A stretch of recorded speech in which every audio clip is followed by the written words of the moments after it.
Hello everyone from Northeast, Southwest. It's me, Gilbert with Legal Discoveries YouTube channel. It's nice to see your smiling face. Kumusta kayo? Isang magandang araw ng Wednesday sa inyong lahat. So today mga kaibigan, isang magandang challenge yung ating gagawin ngayon.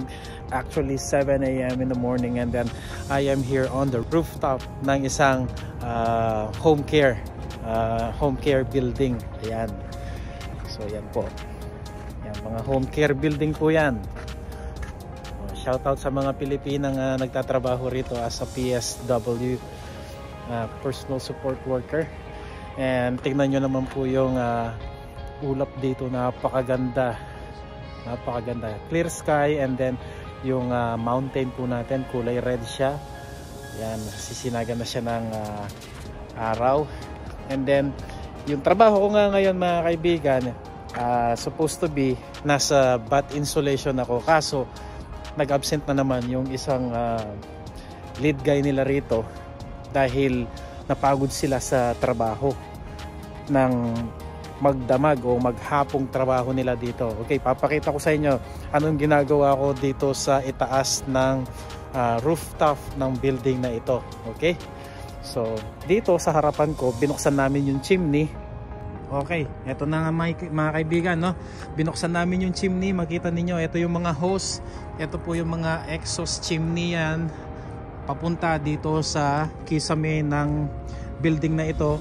At magbo-blow in tayo sa kabuuang platform na yan. So magmula doon, gagapang tayo sa buong building na yan para dagdagan siya ng insulation sa loob. Yan, kikita ninyo. So samahan ninyo ako ngayong araw na ito. Magtrabaho tayo dito sa blow-in part, at para makita ninyo kung ano yung nasa loob ng kisame bawat gusali dito sa Canada, para magkaroon kayo ng idea. Pero bago nga yun mga kaibigan, are you good? Okay, ito na yung kasama ko. Ayan, yung kasama ko, nagkuha na siya ng hose. Ayun na yung hose namin, at nandun na siya. Ako naman ngayon, bababa tayo dito sa ilalim para maumpisa na natin at iabot ko sa kanya yung existing hose na nasa ibaba. Okay, baba tayo. Okay mga kaibigan, so nandito na tayo sa loob ng kisame, at tinatakpan ko lang yung ilaw ko para hindi kayo masilaw din, para makita ninyo ako dito sa loob. Ngayon, eto na yung loob ng kisame. Ito yung itsura niya. Okay, so ito po siya. Ayan. Okay, re-reverse ko yung camera. So basically makikita ninyo yung kulay itim na yan. So hindi po buhangin yan, no? Ito po yung tinatawag nilang insulation. Okay, yan po yung nagpapainit sa kisame. So ganito po yung itsura ng insulation sa loob ng mga gusali at mga bahay dito sa Canada. Okay, so ito po, meron na po siyang kapal na 20 inches, at magdadagdag tayo ng another 30 inches dito sa mga sa ibabaw ng ng insulation na yan. Magpapatong tayo, mamaya makikita ninyo. So lahat po ng spasyo na yan, okay, ito fireproofing wall po yan, ibang part naman yan. Lilipat na naman tayo mamaya, and then doon susuot tayo mamaya doon. Okay, ito po yung trabaho natin ngayon. Susuot tayo dyan at bubugahan natin yung kabilang banda. Okay, so for the meantime, dito muna tayo magpo-focus itong part na to. Okay, yan, kung makita ninyo mga kaibigan. Okay, so yan yung trabaho ko bilang isang insulator dito sa Canada. Yan po. Okay, abangan nyo na lang mamaya mga kaibigan, mga ka-discoverers. Okay, okay mga ka-discoverers, nandito na tayo ulit sa itaas ng rooftop. At dito sa rooftop na ito mga kaibigan, mga ka-discoverers, ipapakita ko sa inyo yung mga job site na ginagawa namin dito, no? So meron yan, yung crane na yan, merong crane dito. Job site din yata namin yan.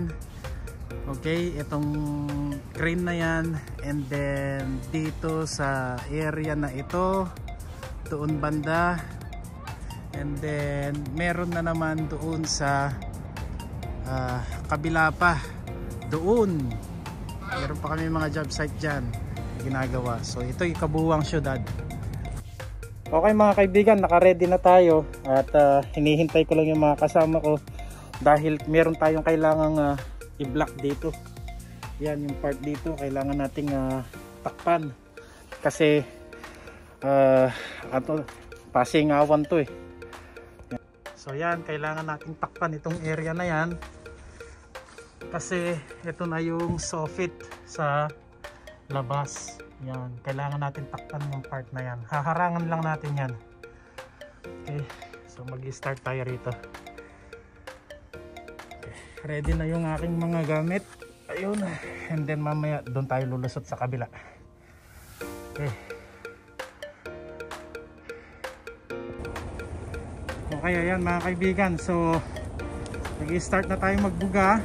At ito na po yung paglagay ng insulation sa kisame.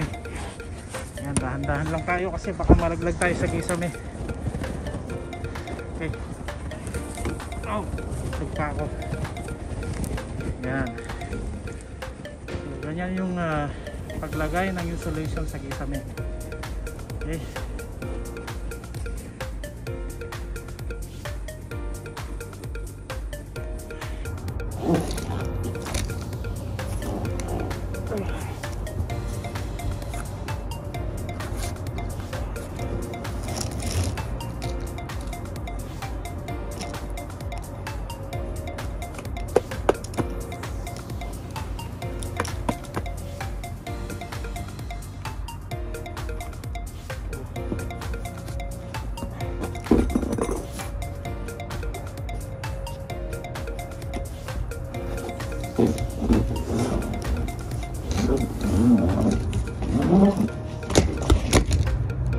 Okay mga kaibigan, so makita nyo naman yung itsura ko ngayon. Sobrang alikabok ng aking mask at saka grabe yung mga obstacle, yung mga trusses dun sa loob, no?